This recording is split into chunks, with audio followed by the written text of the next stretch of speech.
profissionalmente, como também em busca de cada vez mais nos aproximarmos uns dos outros, reconhecendo no outro a imagem do próprio Deus que nos chama a viver nessa terra. Hoje, na liturgia da Igreja Católica, começamos a primeira semana do Advento.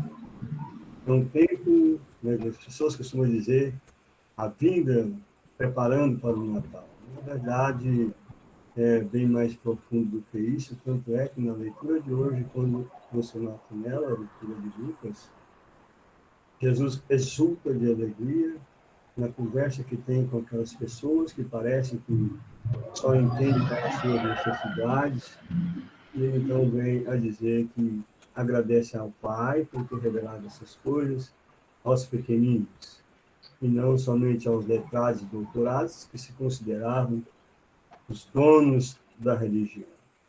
Muitas vezes as pessoas pensam isso, até no dia de hoje, que a Igreja Católica quer ser dona da religião. Não tem nada a ver com esse tipo de coisa. Inclusive, todos os nossos irmãos usam a mesma Bíblia que nós usamos. Porque se não fosse a Igreja Católica, não teria nem Bíblia. Né? Porque os monges vinham escrevendo, o Gutenberg apareceu, e aí foi possível, então, todos terem ela impressa. Hoje, uma coisa muito importante que nós precisamos entender nessa liturgia de hoje Jesus exulta em espírito. Uma coisa que precisa acontecer muito conosco, porque nós precisamos de ter essa exultação no espírito. Para ter isso, nós precisamos conhecer mais Deus na nossa vida. A vinda de Jesus já veio, né? E ele vai vir de novo, mas tem uma terceira vinda de Jesus, que é ele vir no nosso coração. Vai ser Para que isso aconteça, há essa necessidade, então, de que a gente possa crescer e exultar também no Espírito. Que você, eu, qualquer pessoa, qualquer bispo, qualquer papa, seja lá quem for, pastor, nunca vai poder exultar se não buscar conhecer cada vez mais Deus e se colocar em disposição.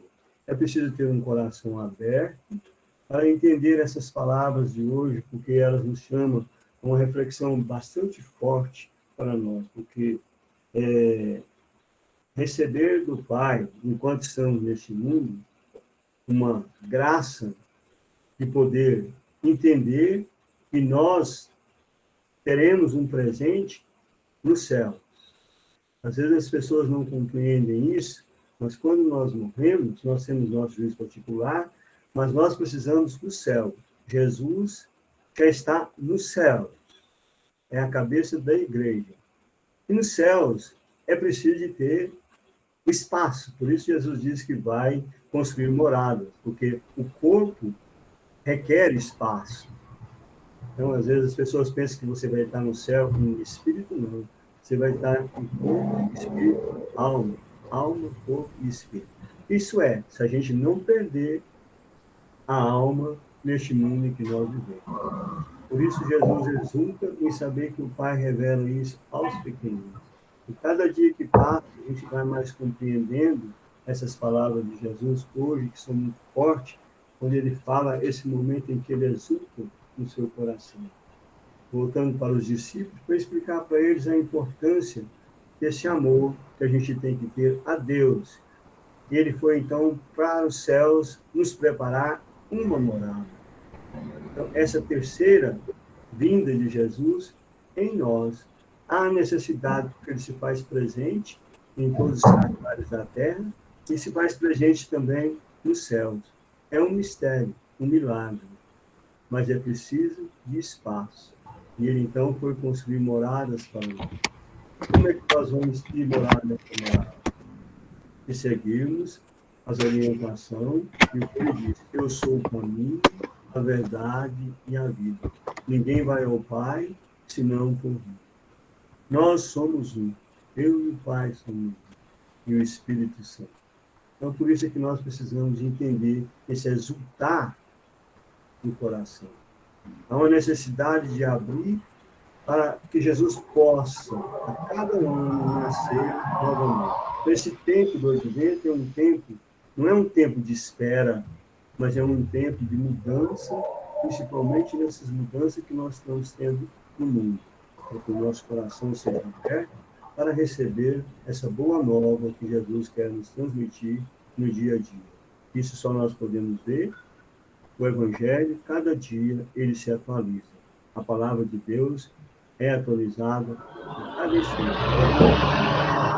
Então, que o Senhor nos ajude nesse dia de hoje, nessa reunião, que a gente possa não somente ajudar os nossos colegas, que é uma coisa mais maravilhosa que eu acho nessa reunião, esse ato de poder ajudar. Eu vi, depois que criou esse grupo, parece que o pessoal, assim, não tem vergonha de dizer o que sabe, o que não sabe. Então, é isso que a gente precisa de dizer. Isso é exultar, saber que Deus está no meio de nós. Vamos com muita fé, vamos rezar a oração que Jesus nos ensinou. Vamos pegar os microfones e nós possamos rezar o Pai Nosso. Pai Nosso. Só um minutinho, Tolomeu. Antes da sua permissão, antes de devolver o trabalho e o comando do Everaldo, vamos também rogar o nosso pensamento, a nossa força espiritual ao Pai Poderoso pela alma do nosso colega sindical, o Luiz Gonzaga, presidente, ex-presidente, né, do Sindipal, que faleceu esta semana e a semana anterior, e realmente o cidadão que era do nosso meio sindical. E está conosco agora somente a sua lembrança de um bom cidadão, um bom sindicalista e um companheiro. Vamos então fazer a oração em intenção à sua alma e também conforto à sua família. Pai nosso que estais no céu, santificado seja o vosso nome, venha a nós o vosso reino, seja feita a vossa vontade, assim na terra como no céu.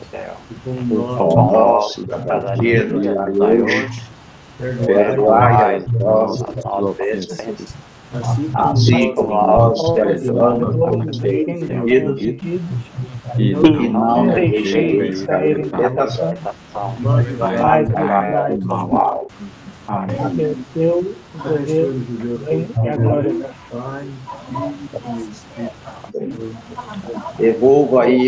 Devolvo o comando do trabalho ao presidente geral. Bem, então a primeira pergunta hoje é do próprio Ronan, que fez a pergunta hoje. Cadê ela? Cadê o Ronan? Ok. Então, colegas, é o seguinte, aqui é uma pergunta que às vezes ela acontece, mas antes da época do imposto de renda. Em dezembro é o ano que vem essas questões. E como nós já discutimos na diretoria, e o nosso objetivo do grupo de estudo não é a gente satisfazer a nossa dúvida, é trazer para a oficina de trabalho as nossas dúvidas para que seja repartido com nossos colegas. É o seguinte, hoje me procurou um cliente, eu vou dizer a resposta que a diretoria decidiu. Se alguém pensar em contrário, se manifeste. O cliente me procurou e falou: Ronan, você tem uma empresa, é um advogado. Tem uma empresa, é uma sociedade de advogado, e falou: olha, eu quero ver com você como é que está a minha situação.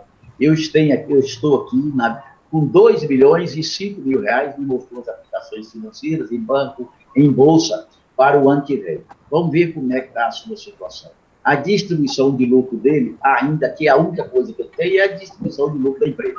Deu lá, não deu 200 mil reais, ele tem uma participação pequena. E ele com 2 milhões e 5 mil. Como é que nós vamos fazer o meu imposto de renda? Eu quero ver você para eu preparar para o ano que vem. Nós estamos em dezembro. Eu falei, dei todas as informações corretas, você trazer essas receitas tudo para a empresa, você teria o lucro. Você não trouxe, agora se 2 milhões. Eu quero ver com você que aí na praça, meus amigos, falam o seguinte: se eu devo, o que você acha? Se eu tirar esse dinheiro para não virar o ano com esses 2 milhões e 5 mil. Então, muita gente faz isso, fulano me fez assim, o que você acha da ideia? Ou seja, é aquilo que eu ouço constantemente no meu escritório nessa época de dezembro, e eu acredito que vocês também ouvem. A pessoa chega e fala: olha, eu tenho lá no meu banco tantos mil, está na minha conta, está na minha aplicação, e eu quero saber se você acha que eu devo ou não tirar o dinheiro para virar o ano seu dinheiro da conta. Quando for o ano que vem, eu vou te trazer o extrato para cá e não está o dinheiro. Aí depois eu não sabe o que ele faz com ele. Aí o que eu respondi a ele? Eu falei, olha, não conheço isso de você tirar dinheiro da conta no final do ano para depois você voltar com ele, até porque se você tirar o dinheiro, ele não vai estar lá. Você não pode declarar isso em espécie no seu caixa. Ou você vai comprar um bem com ele, vai dar da mesma coisa.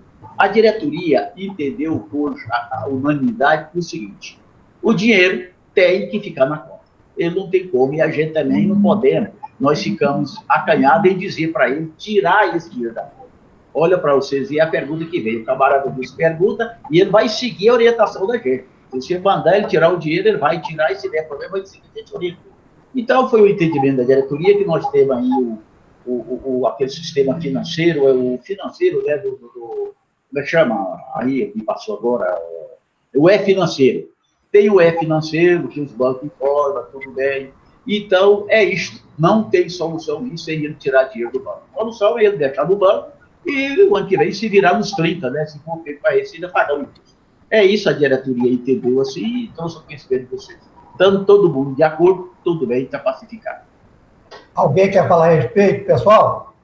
É o seguinte, lá embaixo tem a apresentação agora e tem a mãozinha. Então, se você apertar, vai aparecer a mãozinha, certo? Para se fazer. Aí eu dou a palavra para a pessoa. Alguém está vendo aí? Isso, cabelado. E aí você vai na rua, toca aquela... Você quer falar? Pega a mãozinha. Você quer falar? Pega a mãozinha. Veraldo. Veraldo. Pode falar. Não é bem a questão do Ronan, mas é relacionado. Ele tocou no assunto com relação ao E-financeiro. Eu já dei uma pesquisada em materiais aqui sobre o E-financeiro. Pelo que eu entendi até agora, quem está obrigado, quem que envia esses dados do E-financeiro são os bancos, pelo que eu percebi até agora. Não o contribuinte, são os bancos que fazem essa informação para a Receita Federal. Se eu estiver enganado, que vocês me corrigem, tá? É exatamente isso. O banco fornece todo ano a movimentação financeira de cada cliente deles. Está certinho. Essa é o E-financeiro, inclusive, eu estou pregando muito isto, porque as empresas têm que fazer esse controle financeiro, porque ela não pode ser pega de calça curta, certo? Porque se ele vendeu 10 mil e depositou 25, então ele vai informar isso e ele vem perguntar. Quando o banco mandar para ele lá e ele apresenta uma receita de X, então a Receita Federal poderá pegar ele, porque essa apresentação sendo que você movimentou no banco Y, né? Essa é a razão do E-financeiro, e nós temos um vídeo aí de vocês, se vocês entrarem no nosso site, nós temos esse vídeo, ele explicando muito bem como que funciona o E-financeiro. É coisa que vai ficar mais ou menos 3 anos, e isso veio para ficar mesmo, viu, pessoal? Alguém quer falar mais alguma coisa? O Eudes e o Alaor. Não, Geraldo. Ô, Everaldo, desculpe minha ignorância, parece que está misturando E-financeiro com ADME, porque o E-financeiro, igual o Wagner falou, eu não vou repetir. A DME, no caso que o Ronan falou, que o cara tira o dinheiro do banco, leva para casa dele. Aí, lá depois do dia 1º, ele vai lá e depositar em espécie. Aí ele vai ser obrigado a fazer a DME, demonstração de movimentação em espécie. Então, aí fazendo a DME, ele tem que justificar onde estava aquele dinheiro. Certo? Concordo. Eu pergunto, Geraldo, quando ele voltar a depositar os 2 milhões lá, ele não vai ter que justificar essa receita? É o que eu te falei. Aí ele vai depositar. Se é um valor acima de 30 mil reais, ele vai fazer a DME. Na DME, ele vai ter que justificar aquele dinheiro, de onde surgiu aquele dinheiro. Então, não é aconselhável ele tirar o dinheiro, porque não surge efeito, ele tirar o dinheiro da conta para poder, lá em janeiro, fazer um depósito. Porque se depósito, ele vai fazer em espécie. Então, aí ele tem que fazer DME. Aí justificar onde ele arrumou aquele dinheiro. Então, não justifica ele tirar esse dinheiro do banco. Alguém mais quer falar? Alguém Luiz mais Vieira quer quer falar? falar. Luiz Vieira quer falar. Luiz Vieira. Geraldo, É, se a mãozinha não tá... O senhor falou que ia levantar a mão, colocar a mãozinha no sistema aí, eu levantei desde o primeiro, já passou dois pela minha frente e o senhor não viu, né? Porque eu estava vendo. Então se a mãozinha for funcionar, beleza. Se não for, então eu vou desativar ela aqui. Calma lá. Cara. É porque eu estava vendo que ninguém levantou a mão e eu estava vendo só por esse negocinho de falar, né? Então, vamos seguir. Quem tem a mãozinha? O meu foi a primeira, que é o Wagner. Aí foi o Wagner, depois foi o Gerardo, agora o Luiz, eu tô ficando cozido depois. Mas tudo bem, não tem problema, só tô falando, porque se for, porque... Então tá o seguinte, ó, já vem você, depois Zé Walter, depois Luiz Vieira, depois o Alaú. Aí, vai agora. Tá. É o seguinte, a financeira, é igual você falou aí, é o seguinte, na realidade, eu acho que ela é semestral, acho que ela não é anual, acho que é semestral.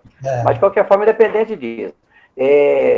O que o doutor Ronan falou aí é o seguinte, já vi muitos dos clientes fazer isso, eles vão lá, mas na realidade ele não tira em espécie, ele tira em cheque administrativo, e depois volta. Só que aí ele cria dois problemas. Primeiro, ele tirou o dinheiro que tinha num ano, ele acabou com ele, beleza, sem justificar. No outro ano, ele volta com o dinheiro para a conta, sem justificar de onde entrar, então ele criou um problema num ano e transformou o problema, duplicou o problema para o ano seguinte. No meu ponto de vista, é esse.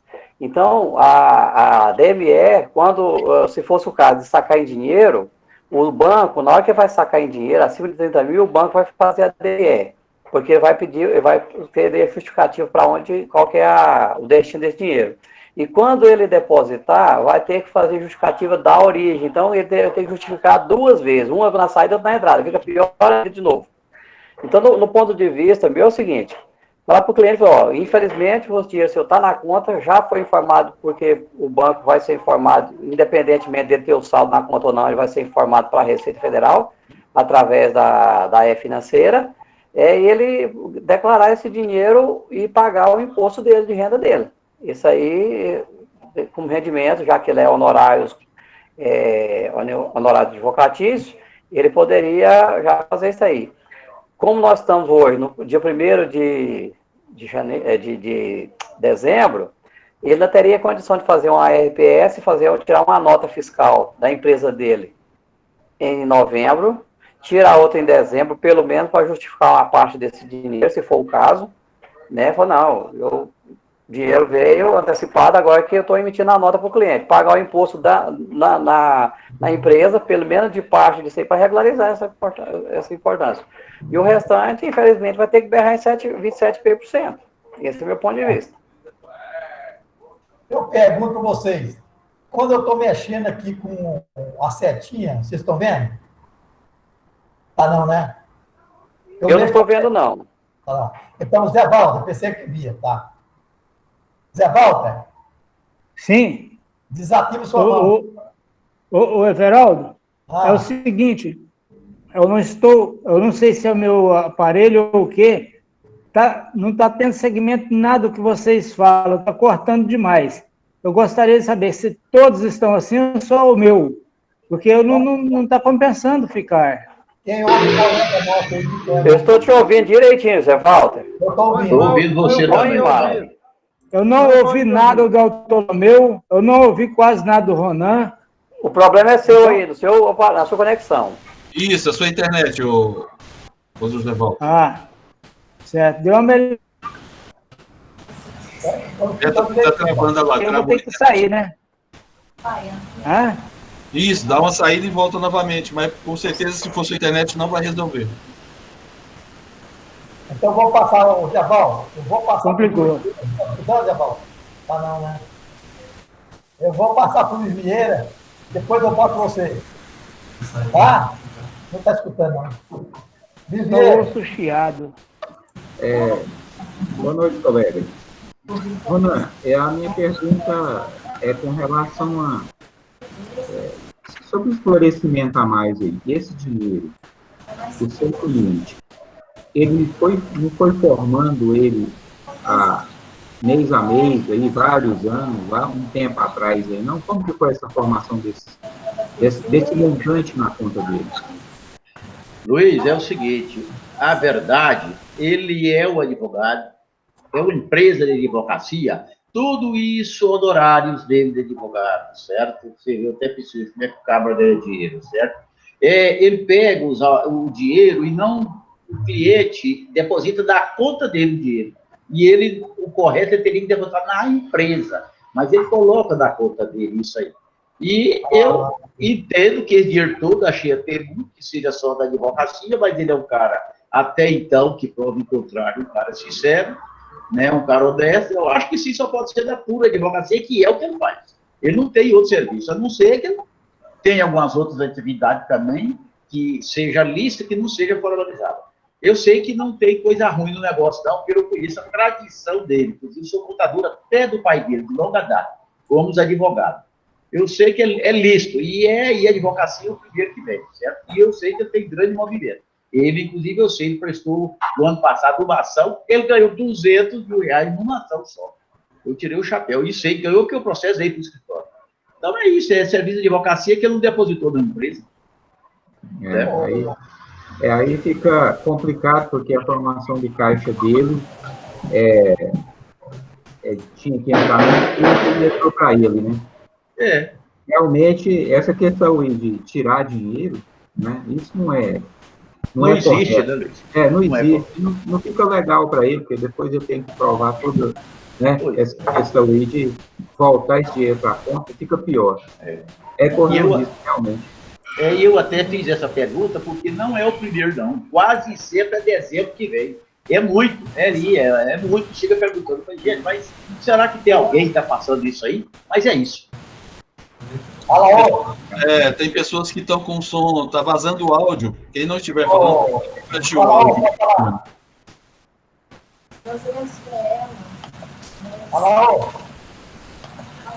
Everaldo, nesse caso aí eu já fui contemplado, viu? Vamos aguardar a próxima. Já fui contemplado, já. Então tá. Nesse caso aí, vamos deixar para pegar, cheguei a pauta. Tá bom. Wagner, quer falar, Wagner? Não, é porque eu comentei em e-financeiro com o DME, eu dei uma misturada aí, realmente. Mas assim, ó, Ronan, dá uma olhada no artigo 4º da IN 1761 de 2017, que fala sobre a DME. A DME, só vou ler só um resumozinho aqui, ó. A DME artigo 4º da IN 1761 de 2017. 1761 de 2017. Que trata da ADME. Deixa eu dar só um resumozinho. A ADME é obrigatória para pessoas físicas ou jurídicas, residentes ou domiciliadas no Brasil, exceto instituições financeiras e instituições autorizadas a funcionar com o Banco do Brasil.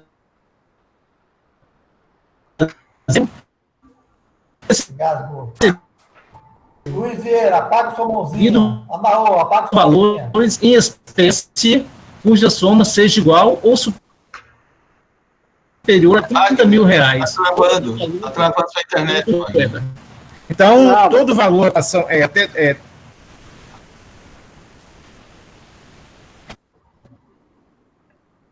Está travando, Everaldo, a internet dele. Está travando. Joga no chat, se for o caso, vai, na sua pergunta ou seu comentário, que o Everaldo lê. Tranquilo. Melhorou agora? Eu estava falando sobre a DME. Sobre a DME, só para concluir aqui, ó. Mas a DME não cabe desse caso aí, não, Wagner, porque ele não vai movimentando, não está movimentando dinheiro em espécie, ele tem saldo em conta corrente. Não, mas se ele for tirar a conta e ficar com dinheiro em espécie, ele vai ter que. Não, isso aí é outro assunto, isso é outra coisa. Isso aí não cabe no assunto dele aí, não. Fora dele. Seguinte, Ronan. Passa para a próxima. Pelo que o Luiz conversou, pelo que o Luiz conversou, se ele é advogado, esse dinheiro depositado é justificável, certo? Porque está com um depósito terceiro. Ele vai declarar somente o patrimônio dele, o que é dele. O que é do outro não declara, certo? Como patrimônio. Pronto. Eu acho assim. Tá? A próxima pergunta é do Anaú, parece. Vamos ver aqui.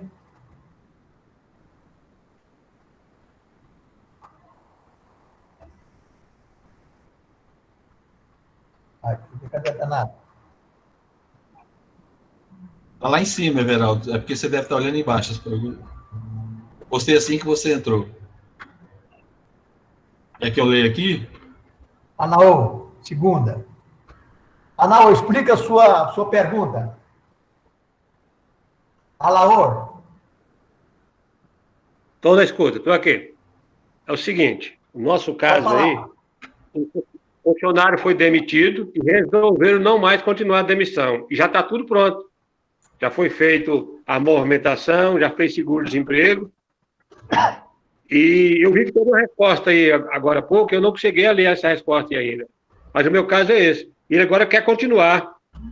Será que eu estou correndo o risco de fazer uma nova GFIP, de ser multado por essa GFIP? Fez a movimentação, cancelar a movimentação? Qual o risco de multas? Quem quer responder? Quem quer responder? Vanildo. Vanildo, pode falar. Então, tem um Vanildo e tem um Antônio Eudes. Vanildo, primeiro. Oi, tá ouvindo? Sim. Eu respondi para ele no chat o procedimento. A primeira coisa é o funcionário aceitar desfazer essa rescisão. Aí pega a via que ficou com ele do aviso, no verso, eu até coloquei lá no grupo os dizeres que ele tem que colocar, assinar e datar, e desfazer a rescisão, ou seja, o que ele enviou para o social, excluir, pedir exclusão. GFIP, ainda está no prazo dele, ele pode pedir a exclusão do que ele enviou, ou ele pode enviar uma nova, desde que seja a mesma chave, substitui, porque ele ainda está no prazo, até o dia 7 para fazer isso. Então, ele não está sujeito à multa de GFIP. Pede a exclusão da movimentação da conta de FGTS, e questão do seguro, é só não fornecer a guia lá que você fez no SD Web, porque aquilo lá, se ele não protocolar no prazo, não dá entrada, aquilo lá não tem validade nenhuma, o seguro que ele já fez. Basta não entregar para o funcionário para ele não dar entrada. Antônio Eudes, completa. Exatamente o que o Vanildo falou aí, ele tem que fazer depois uma carta para a Caixa, pedir para recompor o saldo do FGTS, para eles voltarem, porque a partir do momento que ele faz a chave, ele vai ficar à disposição dele lá, né, sai da conta do FGTS, fica à disposição para saque, a movimentação. Se ele demitiu o funcionário, fez a GFIP, normal. A partir do momento que ele faz uma nova GFIP, sempre faz substituir. Se ele não confirmar as informações anteriores, toda vez que você fizer 10 GFIP, ele vai substituir todas elas e vai prevalecer a última. Então, não vai ter nenhum problema. Se o funcionário permaneceu, ele vai fazer essa movimentação. A questão do seguro-desemprego é o que ele falou aí mesmo, é só ele entregar a via. O procedimento quanto ao aviso é o mesmo que ele já falou.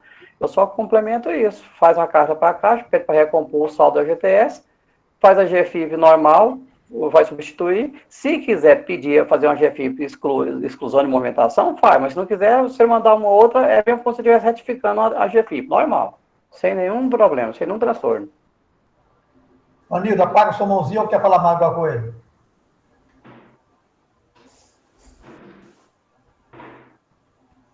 Apaga sua mãozinha. Não, você está mutado, Vanildo. Pronto, está ouvindo? Agora sim, ok. Tá bom. Porque está meio lenta, que eu tive que fazer dar uma volta grande para poder usar no computador. Ele falou para mim que lá no grupo, ele falou que foi ontem essa rescisão, então eu nem considerei a possibilidade de ainda ter pago essa guia rescisória e ter entregado para o funcionário as vias de negócio de sacar FGTS, mas se estiver feito é o que o colega falou aí, o Eudes falou, tá? Bem, pessoal, respondido ao colega Alaô. Estou na escuta, muito obrigado. Quer falar? Everaldo Divina quer falar. Pode falar. Então, ele falou muito, mas deixou de esclarecer quando foi a data da saída dele. Ele está falando de GFIP, mas GFIP ainda vai fazer ainda. E tem que ver se ele recolheu o FGTS e se ele recorreu ao RGFC, que é a multa que eles falam, se for, ele tem que pedir a restituição para a Caixa. A Caixa faz a restituição da multa para a empresa. E outra, se ele sacou, o próprio funcionário tem que fazer o depósito na conta dele. Já aconteceu um caso desse comigo. Tá? Beleza? E outra, cancelar a rescisão é a coisa mais simples do mundo. É igual o rapaz falou aí.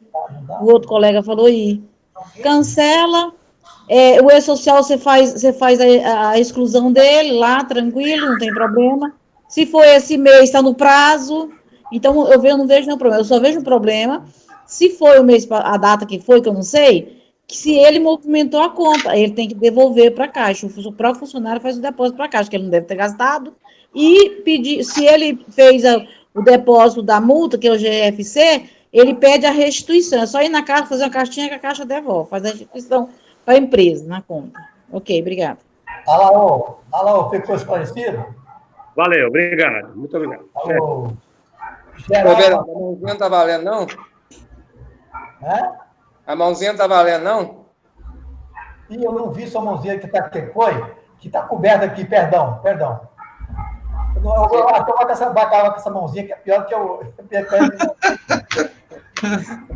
Então, lá com essa mãozinha, vocês acendem o... A mãozinha está criando desavença no grupo. Desavença no grupo. E essa mãozinha aí? Completando aí, se for possível, como a Divina não entendeu, que o cara falou que a revisão é dia 30. Se ele já tiver feito a GFIP, ele vai fazer outro igualzinho, foi falado, lembrando que os que não vão alterar é modalidade 9, correto? Só isso que eu queria acrescentar. Tira sua mãozinha, Geraldo. Então é você, Geraldo. Livro, Geraldo. É o que foi? Você colocou a terceira, Geraldo Marcelino. Livro digitais, Juseg. Sobre os livros digitais da Juseg, se tiver alguém que já autenticou alguns livros, gostaria para ele me dar uma ajuda aqui, porque lá na resolução 2 de 2020, ele lá no artigo 11, ele vem dizendo que o instrumento de escrituração deverão conter termos de abertura e encerramento, com as seguintes informações. Aí vem termo de abertura, vem A, nome, B, C, lá no F, aí vem quantidade, F1, folha, se apenas anverso, F2, se for anverso, verso e anverso. Aí lá no 4, ele fala registro-se livro digital. Eu não entendi esse F4 aí, tanto o F4 no termo de abertura, quanto no termo de encerramento. Aí, alguém tiver como responder, me ajudar aí. Aí depois tem mais uma perguntinha só nesse livro aí. Só mais uma. Alguém quer responder o nosso colega Marcelino? Alguém quer responder para o nosso colega Geraldo Marcelino? Pelo que eu estou vendo, ninguém, né? Então, fico com a dúvida, continua. Agora, então, passar para outro. Ninguém quis... Não, Geraldo, eu fico com a garganta. Geraldo, eu fiquei entalado aqui, certo? Mas eu vou falar, não leva a mão não, tá? Não leva mal de jeito nenhum que eu vou falar, certo?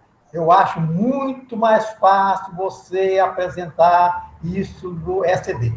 S nacional não é problema nenhum. Só isso. Então, vamos continuar? Vamos continuar, vamos. Próxima pergunta. Mas alguém não tem... depois alguém poderia dar uma olhada lá no F4, se for possível. Aí depois a gente comentar no grupo lá. O que eles entenderam. Agora, referente ao certificado digital. Aqui fala o A1 e A3. Me informaram que alguém aí do sindicato tem o certificado digital nas nuvens. Quem aí dos diretores tem nuvem e se ele funciona, se ele é razoável, se ele é complicado, ou como que é?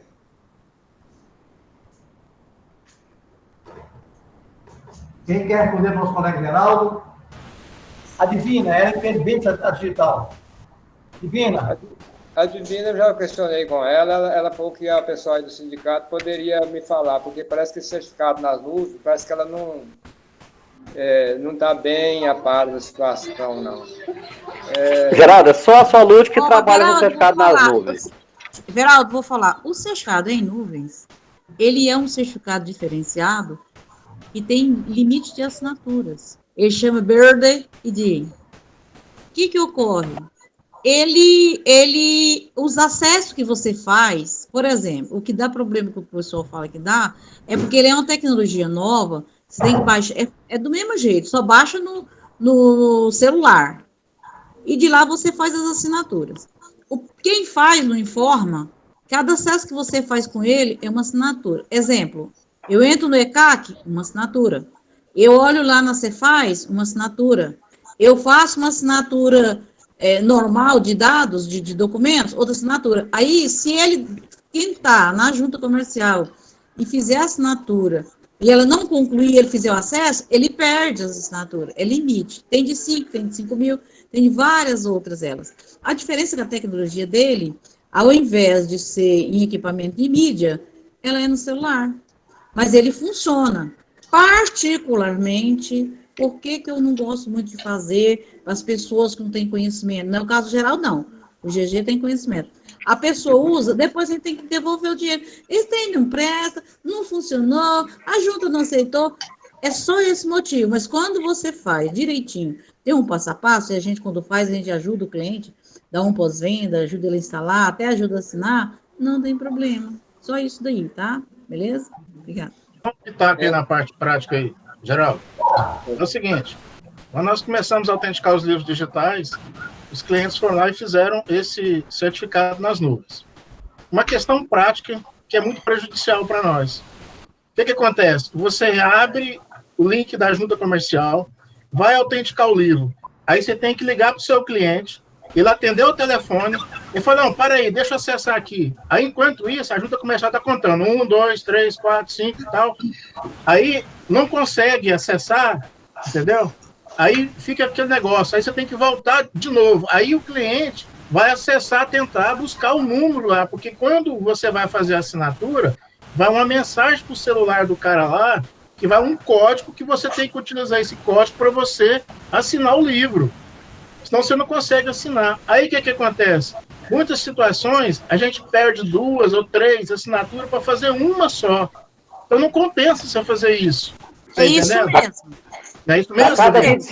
A cada 20 segundos modifica o código. Pois é, aí você perde, Geraldo. Aí não dá. Então nas nuvens, esquece. Agora, Otávio, deixa eu te perguntar outra coisa, depois você aparecer.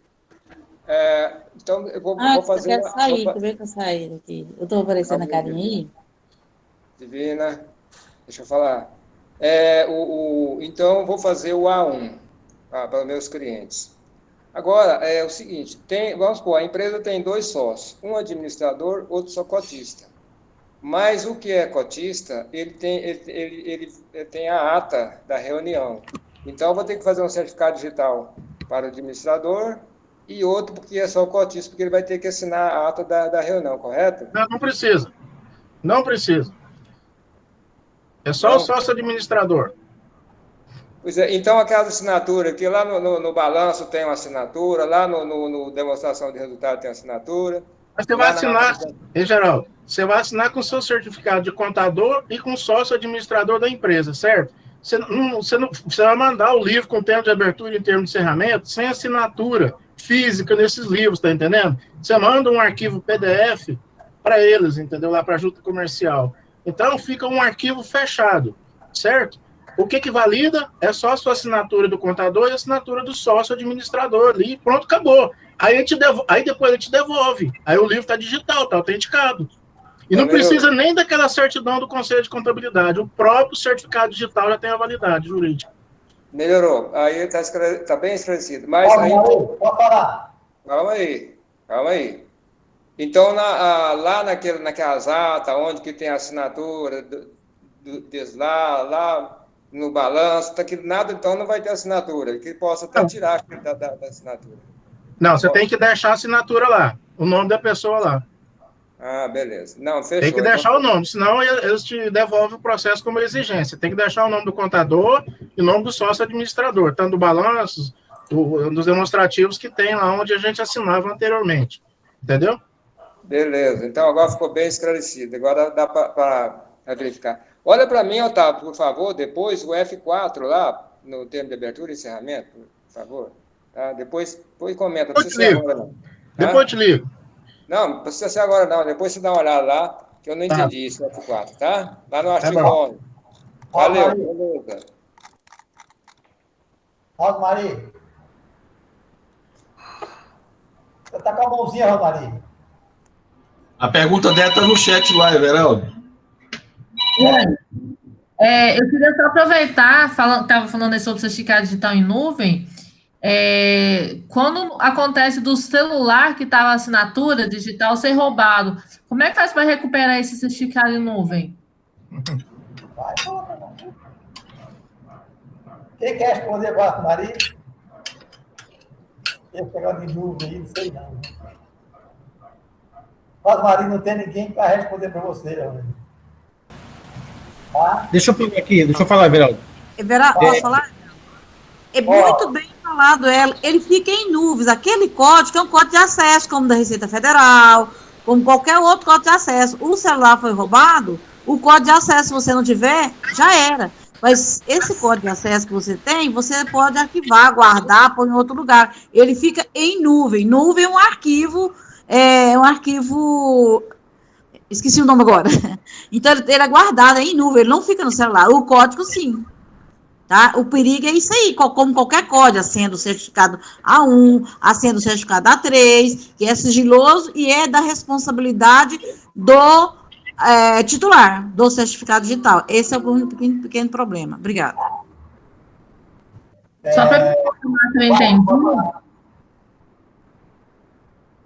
Você queria falar, Wagner? Só para me confirmar se eu entendi, ela falou, então, no caso, quando acontece de perder o celular, aqueles certificados digitais que estavam no celular é perdido também, é isso mesmo? Fala, Divina. Não, eu estou falando assim, como todo código-chave que é sigiloso de responsabilidade de natureza de sigilo fiscal ou qualquer outro sigilo, ele tem que ser muito bem guardado. Uma vez que você perdeu, se alguém entender, não pode. Mas o certificado você não perde ele, não. Você não pode guardar a chave. A chave é como se fosse qualquer outro acesso, tá? Beleza? Assim, quem completou aí, completou muito bem. Alguém que falou do certificado digital. Ele é uma tecnologia nova, mas ele é bom, mas tem esse perigo. Agora eu falo, posso falar como contadora? Estou falando como contadora. Como contador, o contador não deve assumir risco nem ônus do empregador, não.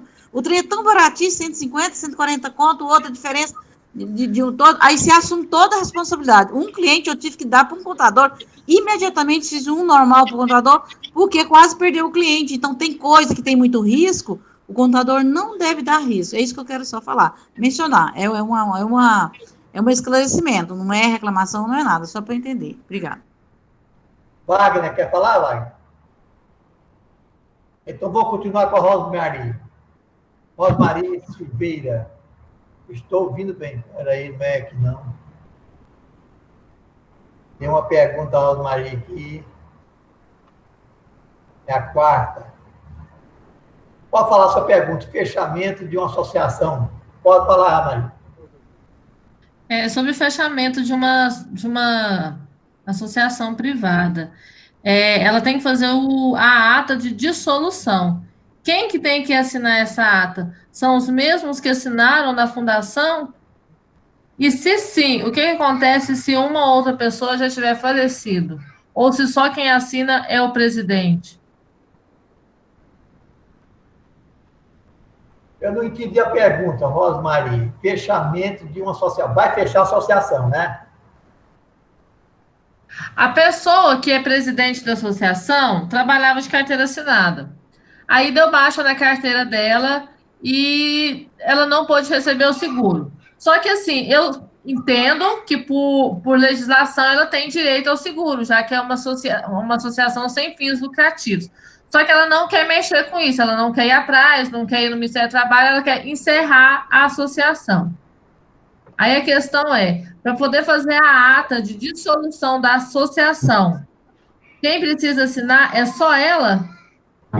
Não, no meu ver, você terá que verificar a ata original, qual seria o procedimento para fechar a associação. Pega a ata original para verificar como ela está. Alguém mais pode falar alguma coisa? Ajudar o nosso colega? Eu posso falar, Everaldo? Hã? Posso falar, Divina? Pode. Então, a associação, quando ela abre, é a presidenta ou o presidente que assina. Aí, quando ele cria uma associação, tem um número de associados. Aqueles associados, aquela relação, é que o cartório exige. Primeira coisa que ela vai fazer é um edital, 7 dias depois, antes de fazer a dissolução, o edital convocando os associados, que elas, por motivo de força maior, será encerrada as suas atividades. Você faz o edital, ok? Beleza? Fazendo esse edital, você vai, nesse mesmo edital, você vai colocar lá no edital o dia da reunião. É igual o sindicato faz isso, o sindicato tem uma associação, mesmo jeitinho. Faz, marcando para 19 horas, dia tal, menciona tudo direitinho. Aí, naquele dia tal qual, você vai, faz a ata, os presentes assinam e o presidente assina. Se ele morreu, somente o inventariante poderá assinar, que agora tem como, né? Aí, o que ocorre? Se ele morrer, eu estou falando, eu vim falar de morte, não sei se eu entendi mal, mas eu vou explicar logo. Quando falece o presidente, tem que ver lá o que fala o estatuto. O estatuto é a lei maior. No estatuto, em caso de dissolução, o que faz? Normalmente lá, quem assina, está escrito também, normalmente é só o presidente que assina a ata, né? Agora, o distrato dela, ou seja, o desfazimento da associação, você olha lá o que ocorre lá da administração. O que está lá no estatuto. Conforme estiver no estatuto, você faz. Se estiver silencioso, não falar nada, é só o presidente que assina, ok? Aí você vai pegar essa ata, né? Pegar essa ata, a relação dos associados, que tem que levar para o cartório. Os associados têm que fazer uma relação de dissolução, os associados vão ter que assinar, porque eles vão ter que estar presentes, os que estiverem presentes. Aí você pega essa ata da reunião, a relação dos presentes e a relação dos associados, mesmo que não estejam presentes, e um requerimento do cartório, né? Pedindo a dissolução, você escreve no presidente, ele que assina, ou o primeiro tesoureiro, mas normalmente ele que assina. Aí, esse requerimento do cartório pedindo a dissolução dela. E mais aquele edital. Esses são os documentos que você leva no cartório. Se você não tiver lugar de levar, leva aqui na 7, que na 6 aqui, ó. É muito bom. Lá eles fazem rapidão. E te ajuda também. Se estiver errado, eles arrumam na hora. Muito bom. Ok? É isso daí. Obrigada. Ronan, você está mutado. Deixa eu falar. Pegando aí vários assessoramentos dos colegas que falaram, é o seguinte: a associação ela deve se ater ao estatuto em primeiro lugar. Na ausência, caso omisso do estatuto, pode se, nessa situação, como, por exemplo, o presidente do sindicato que morreu aqui agora, que não é a associação, mas é o sindicato. Aí vai ter que se convocar uma nova assembleia e eleger o presidente. A associação, observa-se o estatuto não estiver rezando, pode-se ver o que comumente vai ter que se fazer ali uma reunião de pessoas, eleger-se novamente o presidente, e este presidente, então, fazer todas as alterações cartorais, eleger um novo presidente por motivo de falecimento do anterior. Isso tem que ver lá o estatuto, como é que diz o estatuto, ou pode se ver. Une-se, elege-se o presidente, depois de eleito, se chancela-se o cartório para dar, então, vitalidade a esse novo presidente. A partir daí, sim, encerra-se a associação, com a assinatura de substituto, presidente substituto.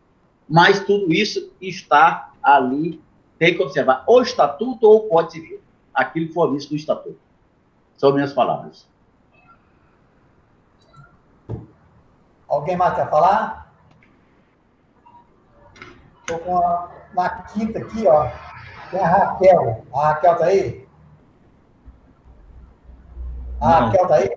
Não está não. A Raquel está perguntando o seguinte, um funcionário que tem entre 16 e 17 anos pode fazer jornada de 12 horas, 12 por 36? Quem quer responder? Quem quer responder para a nossa colega Raquel? Se é funcionário que tem 17 a 16 anos, pode fazer jornada 12 por 16, por 36? Entenderam? Ô, seu Evo, você sabe essa, ô, seu Evo? Seu Everaldo, tem que deixa eu falar uma verificar... coisa aí. Olha aqui. É omisso isso aí, sabe por quê? Essa legislação atípica, que nasceu com o pessoal da segurança, o povo da noite, esse pessoal que trabalha com eventos, ela é uma condição atípica. É muito recente, a CLT só fala quem não... Olha, o que não é proibido é permitido. O que ocorre? Em lugar nenhum você acha isso. O menor de 18 anos não pode trabalho noturno e trabalho perigoso. As outras coisas não é proibido. Partindo dessa premissa, pode sim. Agora, o que ele pode fazer, que nessa lei 1236 é uma lei atípica, que ela não tem muita coisa, é uma lei nasceu para atender certas atividades. O que ela pode ocorrer é ligar qual é o sindicato que está vinculado e ligar lá, porque lá o pessoal tem um departamento jurídico para orientar, mas em tese pode. Se ele trabalhar das 8 às 22, está dentro. Exatamente. Então, exatamente. O horário noturno começa às 5 e termina às 22. Ou seja, 22 às 5, né? Não pode, né? Então, e trabalho perigoso também. Trabalho perigoso ele não pode. Então, ele pode a jornada até 22 horas, que é trabalho que não é considerado trabalho noturno. Está considerado trabalho diurno, né? Começa... Então, o trabalho das 22 às 5 da manhã é considerado trabalho noturno, então ele não pode participar. Não pode. O trabalho noturno ele não pode hipótese nenhuma. E nem trabalho insalubre. Agora, o demais, ele pode trabalhar assim. Por exemplo, você pode entrar das 7 da manhã às 7 às 19, das 8 às 20, das 9 às 21, isso aí não tem problema. Até das 10 às 22, não tem nenhum problema. Porque a legislação, é como a Divina falou, o seguinte, tem que ver mais a questão do sindicato sobre as jornadas, 12 por 36, mas no demais segue as mesmas legislações. Não tem nenhuma proibição legal, no meu ponto de vista, também não. Everaldo, chegou a fazer uma conclusão aí que as pessoas acham que sindicato não acabou, não. Sindicato é um órgão mediador entre o empregador e o empregado. Se ocorrer qualquer eventualidade, se o empregador buscar o sindicato, tem apoio da justiça, tem toda a legalidade. É bom ela ligar, que se na convenção dele lá, ainda que ele não participe, mas que mande a classe, a não ser que ele tenha um acordo individual entre a empresa dele e o sindicato, que é lei maior. Caso contrário, lei geral, o sindicato ainda permanece com sua força. Só que, aí, por isso que eu recomendo ela dar uma olhada na convenção e ligar no sindicato para ver se tem alguma coisa, porque às vezes o sindicato, por ser uma lei diferenciada, ele trata a parte na convenção ou menor, ok? Obrigada. Raquel, está respondida, né? Ô, Fábio, fala, Fábio. Destrava aí, Fábio. É isso, Ágata. Eu estou aqui falando, eles estão me vendo? Fábio, tô com essa boca aberta dele. Fábio, fica direito. Fábio, você está mutado, Fábio. Ele está tentando desmutar, acho que não está conseguindo.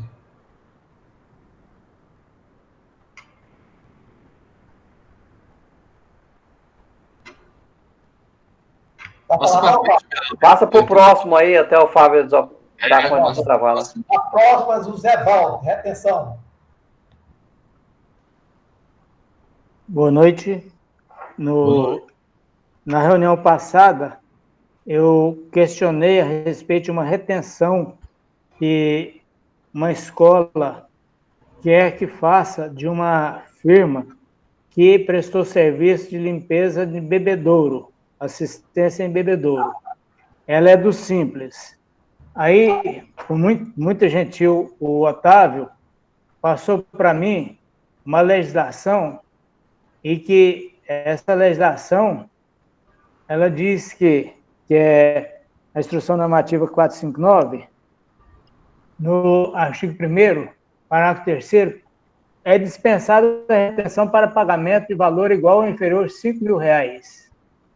No 6º, não estão obrigados a efetuar a retenção a que se refere o CAPT as pessoas jurídicas optantes pelo regime especial unificado e a arrecadação de tributos e contribuições devido pela microempresa e empresa de pequeno porte simples nacional.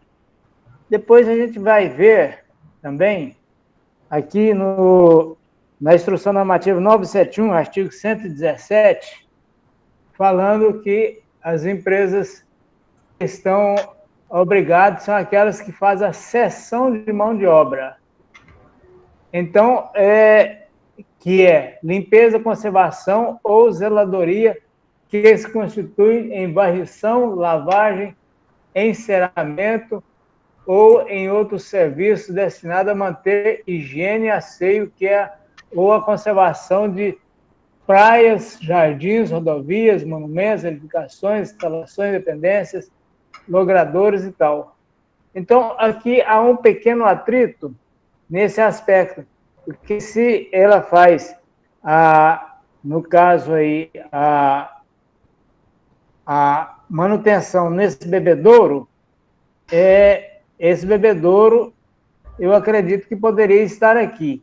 Porém, olhando lá a 459, ela sendo do Simples, o valor não da retenção, e sim o valor do serviço, ele não chega aos R$5.000. E também o aspecto de que a empresa do Simples está dispensada, eu tenho que fazer um posicionamento para esta escola. Então, eu chego à conclusão de que ela não está obrigada à retenção do INSS. O que vocês podem me ajudar?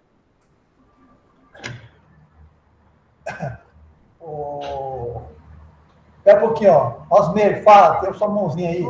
Ô, Everaldo, posso falar? Não, primeiro a Osmeir, ele colocou a mãozinha aí, ó. Essa mãozinha está me causando problema. Cadê? Posso falar? Então, eu acho. Eu acho não, eu tenho certeza. Tá me ouvindo? Espera aí, Odevina, espera um pouquinho. Tá. O Vanildo fala primeiro. Você fala, tá? Tá. Fala, oi, tá ouvindo? Tô. Ele citou aí a instrução 459.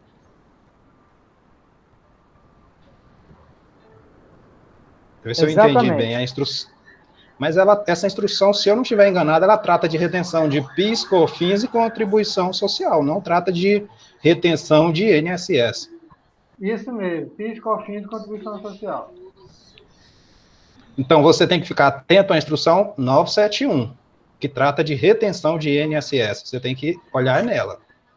Isso. Aí a 971 vem aqui no artigo 117, falando aquilo que eu disse. Gevaldo. Que é cessão de mão de obra. E não houve cessão de mão de obra. Deixa a Devina comentar, depois eu quero falar. Geraldo, é o seguinte, ele tem que entender a natureza da prestação de serviço. O que esta empresa A está fazendo com a B, ela não está dando sessão de mão de obra, eu pego o meu empregado, põe lá dentro da loja dele, faço a limpeza, limpo os móveis, limpo o telhado, limpo a calha, eu mandei meu funcionário que está registrado na minha empresa, lá fazer o serviço. O que essa escola recebeu é uma prestação, natureza de prestação de serviço normal qualquer. Então, não é sessão de mão de obra. Está equivocado, é na natureza do serviço. Todo prestador de serviço, que está vendendo serviço ou prestando serviço, ele manda o empregado fazer lá. Se ele não quiser fazer na loja dele, eu já vi esses carros de bebedouro, esses caras, porque é difícil carregar e trazer e levar. Então é mais fácil, pode fazer lá e pode fazer no local da empresa tomadora de serviço. Então ele está prestando serviço, ele não tá cedendo sessão de mão de obra lá, ele não está fazendo isso. Exatamente. Antes do outro pessoal vai lá, você classificou o que é sessão de mão de obra. Vamos analisar com mais carinho aí o que é sessão de mão de obra, certo? Sessão de mão de obra. Vamos qualificar. Teve uma situação minha de um cliente meu que sempre na nota fiscal dele ele colocava assim, manutenção, manutenção, manutenção, e ele é do Simples Nacional. O Banco Itaú pediu que ele fizesse as retenções, porque na Lei 459 aí fala de manutenção, prestação de serviço de manutenção. Aí o que nós fizemos? Nós abolimos a palavra manutenção. Então, todo serviço que eu falo assim, prestação de serviço tal, prestação de serviço tal. Ele não coloca a palavra manutenção na nomenclatura do serviço dele. Muito bem lembrado, Otávio. Porque senão, aí quem está do outro lado vai entender que tem que ter a retenção do INSS que se fala em manutenção. Inclusive, eu tenho uma empresa de engenharia que a gente teve que mudar a nomenclatura. Faz assim, reparação elétrica. Quando você tem instalação elétrica, é parte de engenharia. E quando você tem manutenção, aí sim, eles cobram também a retenção lá do INSS na fonte, lá, quando a gente presta o serviço. Então, o que a gente fez? A gente excluiu a palavra manutenção na prestação, na nomenclatura da prestação de serviço. Geraldo, colocou a mãozinha aí. Quer, Geraldo, falar, Geraldo? Eu tinha desistido, mas pelo que eu estou entendendo, aquele dia eu defendi que era do anexo 4. Hoje eu já, depois daquela hora da reunião, eu fiz uma pesquisa, lá na Lei Complementar 53, se é uma manutenção, uma reparação no equipamento, ele é do anexo 3. Então, no anexo 3, não se fala em retenção de previdência, entendeu? Está lá, acho que no artigo 18, parágrafo 5º, B, acho que inciso 9, 10 ou 11, não sei, que ele fala manutenção, reparação de equipamento em geral. Se é manutenção, reparação, ele está fazendo reparação em geral, ele é do anexo 3. Do anexo 3. O anexo 3 não tem retenção. Pessoal, eu só queria, Divina, o Geraldo, me classificar o que é uma cessão de mão de obra, bem explicado, assim, o que é uma cessão de mão de obra. Eu vou falar uma opinião minha, não sei se eu estou certo. Então, cessão de mão de obra não é só eu chegar, colocar a pessoa para trabalhar lá. Então, cessão de mão de obra parece que é o quê? Uma determinada empresa pega o serviço e pega o serviço do outro para fazer esse serviço. Para mim, isso que classifica cessão de mão de obra, certo? Eu estou cedendo a mão de obra, prestar um serviço que eu vou pegar esse serviço e vender. Everaldo. Entendeu? Everaldo, simplesmente... vou explicar para você. Mão de obra, assim, então, se ele está cedendo, cessão, é ceder, emprestar. Para ser bem grosseira a explicação, a empresa A, que é a de limpeza, a C, aqui o pessoal falou, a C, manutenção, a parte de pintura, a parte de prestação da engenharia, que é aqueles serviços complementares. Deixa eu te falar.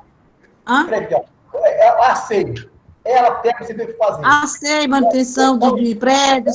Ela pega o outro para fazer serviço. Isso chama-se cessão de mão de obra. Mas se eu vou pegar um serviço, fazer o serviço diretamente, certo? Sei que aquele outro vai vender serviço, não é caracterizado a cessão de mão de obra. Você entendeu direitinho. Deixa eu explicar o que é cessão de mão de obra, que você vai diferenciar as demais coisas. Que talvez, Everaldo, deixa eu falar, Everaldo, que talvez a sua dúvida é dúvida de muita gente que está ouvindo, e é meio complexa, porque não é coisa corriqueira, é uma coisa nova e não é... Por exemplo, vamos pegar a CEI, manutenção, vigilância, aí... Ele está cedendo a mão de obra para fazer o serviço do outro lá no local do serviço dele. Às vezes nem vai no local, traz para cá. Mas ele está cedendo o seu empregado para fazer o serviço da outra empresa lá. Normalmente é lá na empresa dele. Por isso que não são todas as pessoas.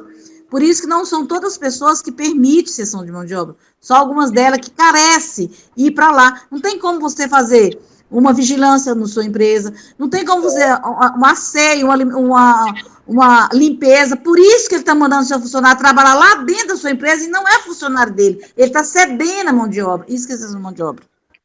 Pois é. Fala, Fábio.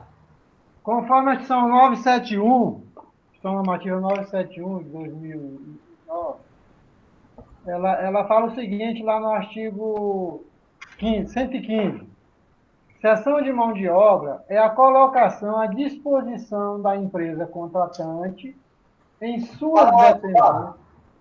Oi? Fala. Tá, então vamos lá. Artigo 115. Cessão de mão de obra é a colocação à disposição da empresa contratante em suas dependências ou nas de terceiros de trabalhadores que realizem serviços contínuos relacionados ou não com a sua atividade fim, quaisquer que seja a natureza e a forma de contratação, inclusive por meio de trabalho temporário, na forma da Lei 6.019 de 74. Do mesmo jeito. Não falou foi nada. A Academia classificou bem isso aí, a cessão de mão de obra, é quando, vamos supor, alguém pega um serviço e contrata outra empresa para fazer o serviço, certo? Mais ou menos assim. Não, é quando vai trabalhar na dependência da outra empresa. Aí Posso contratar e o cara faz lá na empresa dele. Mas, então, Fábio, quando eu contrato, eu sou dono da empresa de cá, não. Então, eu contrato uma empresa para prestar um serviço para mim. Vem outra empresa, em nome daquela que está aqui, pegou o serviço, para fazer o serviço. Cedeu. Então, a empresa cedeu. Everaldo, deixa eu falar. Isso é subempreitada. Subempreitada. Quando você... Subempreitada é eu também, ué. Subempreitada. A subempreitada. Vamos voltar lá, Paulinho. Gevaldo. Oi. Depois eu vou lá mais. O serviço aí, repete como é que é o serviço lá. Eles foram lá, fizeram a limpeza de bebedouro de água. Certo? Fez, foi embora e pronto. Pois questão então, de hora. Porque quando ele fala aqui no 115, serviços... Não é contínuo. Serviço contínuo. Aí ele dá o conceito aqui. Serviço contínuo são aqueles que constituem necessidade permanente da contratante, que se repete periodicamente ou sistematicamente. Então, se não é contínuo... É aleatório. Não é cessão de mão de obra. Não é cessão de mão de obra. Ok, eu também concordo. Só valida no artigo 115 nos parágrafos do 115. Tá ok. Oi, Everaldo. Desculpa a minha ignorância, mas parece que estava discutindo, não é cessão de mão de obra, porque cessão de mão de obra é quando a empresa prestadora de serviço coloca a pessoa lá na tomadora e o comando é da tomadora. Sim. Aí diz Zé Valdo, não é esse caso. Então, no caso dele, está se discutindo se é do anexo 3 ou do anexo 4. Porque o cara que fez a limpeza lá, a manutenção do bebedor, ele não estava no comando da tomadora. Então, não é cessão de mão de obra. E nós estamos, parece que discutindo, desculpa a minha ignorância, nós estamos discutindo se é do anexo 4 ou do anexo 3. Então, ela desviou o foco. É do anexo 3. Desviou o foco. Está lá no artigo 18, parágrafo 5º-B. Essa situação dele lá. Ok? Meu Deus. Alguém mais quer dar opinião, Teval? Eu vou falar. Primeiro, ele falou que a empresa é de limpeza. Então, assim, a questão que eu vejo não é se é cessão de mão de obra ou o que é. O KNAI da empresa é limpeza. A partir do momento que o KNAI da empresa é limpeza, então ela é obrigada a reter. A não ser que o valor da retenção seja inferior ao valor exigido para recolhimento ou que o serviço seja prestado pelo dono da empresa ou pelos sócios da empresa. Aí, nesse caso, não há retenção. Fora algum desses casos, se foi um funcionário que foi lá e fez o serviço e o KNAI dele é de limpeza e o valor do recolhimento vai ser superior ao valor de limite, ele é obrigado a recolher. Anexo 4, Rosmeire? Paulo Maria? Anexo 4. Se o KNAI dele é limpeza, ele é anexo 4. Então, assim, vai depender do qual que é o KNAI dele. Se o KNAI dele é limpeza, não interessa se ele é cessão de mão de obra ou se ele é empresário normal, vai depender do KNAI. Tem que observar o KNAI, não apenas o serviço prestado. Vanildo? Eu vou querer ajudar ele, né? Se ele puder conversar comigo no privado e me mandar essa nota, amanhã eu respondo para ele se tem essa retenção ou não, porque eu tenho uma consultoria que basta eu informar lá os dados da nota de serviço, ele já me dá se tem retenção de algum imposto federal ou não e o embasamento legal. E, principalmente, procurar saber se a empresa que emitiu essa nota de serviço ela é optante do Simples Nacional. Só isso que eu preciso saber. Optante, sim. Mas depois trata nós, né, Vanildo? Depois eu vou trazer um embasamento legal, que lá na consultoria você informa, por exemplo, o código do serviço, lá na nota, para saber se tem retenção ou não. Tá bom. De acordo com a lei complementar lá 116, tá? Luiz Vieira, prestação de serviço diverso do local da festa. Pronto, tá dando. Fala, Luiz. É o seguinte, eu estou fazendo um estudo aí de abertura de uma empresa. A atividade é gestão de instalação de esportes. Ou seja, é locação de campus society.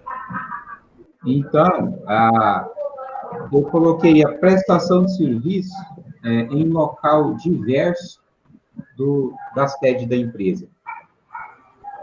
O que acontece? Vai haver um aluguel de um espaço, né, de campo, de futebol, e os sócios vai constituir a empresa no endereço, por exemplo, na residência de um. E o serviço, né, vai ser prestado, a atividade da empresa vai ser naquele espaço lá onde ela vai ter atividade, vai ter sua remuneração, a venda do serviço. A minha pergunta, isso tem algum problema? É normal isso?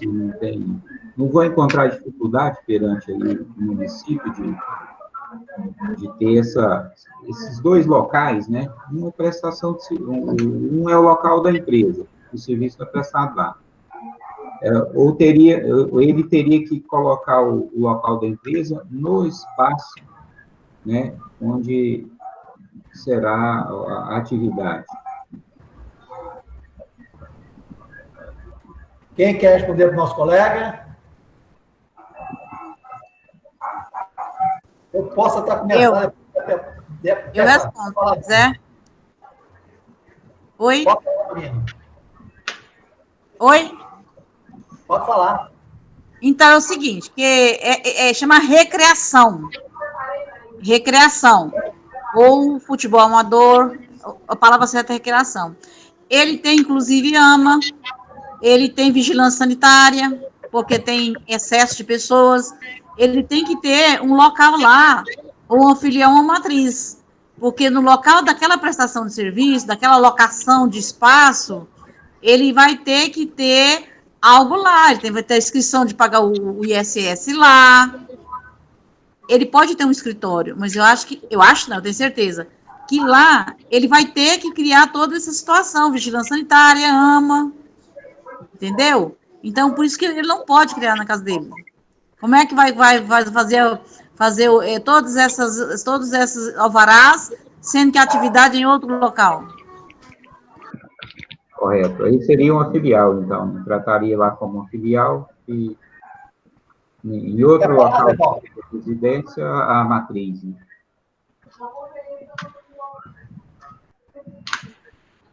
Ok, eu acho que... Bem, nós temos outra pergunta agora. Está respondido, Vieira? Tá, ok. É o 8º, Wagner, funcionário está com o país... Fala, Wagner. É outro Wagner, né? Wagner de quê? Não, é o Wagner mesmo, acho que é o Wagner. Sou eu mesmo, Geraldo. Sou eu mesmo. Tem uma funcionária que me ligou agora à tarde, que os pais dela testou positivo para Covid. E os pais que olhavam a filha dela, e ela fez o exame e ela testou positivo, ela não tem problema nenhum. Só que ela que cuida dos pais dela, ela que zela dos pais dela. Quer saber se há alguma possibilidade de abono de faltas com relação a isso aí. Quem quer falar? Para a funcionária. Fábio, você sabe isso aí.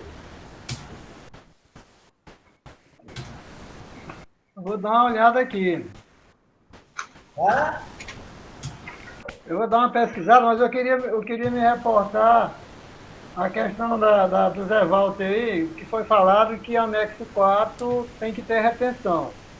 Lá artigo 191 da IN 971, fala que o anexo 4 ele terá retenção se prestar um serviço de concessão de mão de obra.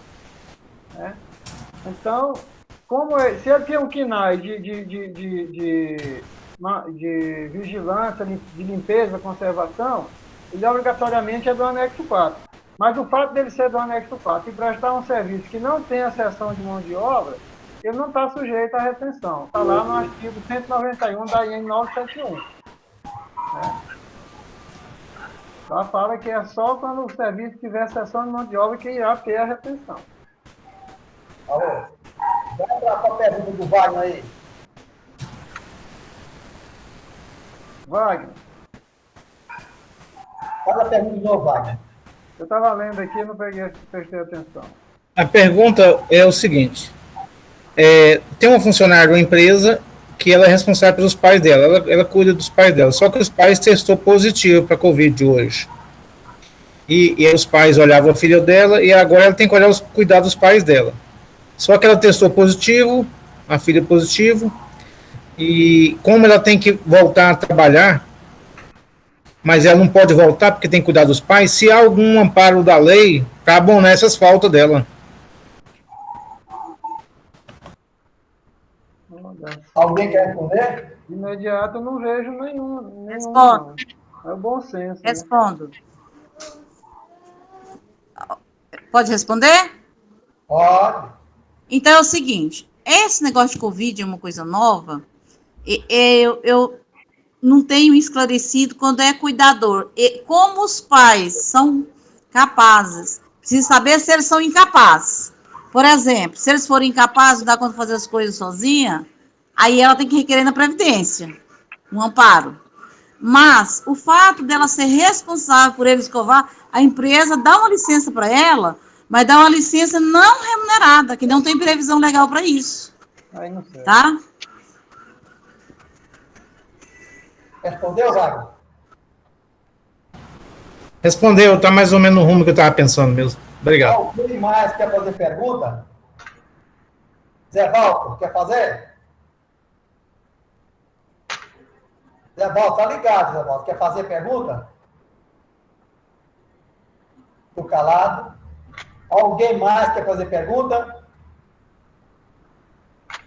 Dou-lhe uma, dou-lhe duas, dou-lhe três. Então, até... E tenham uma excelente semana, todos vocês. Em nome de Jesus, que vocês estejam paz e muita prosperidade. Obrigada. A todos nós, amém. Boa noite a todos, pessoal. 3:26.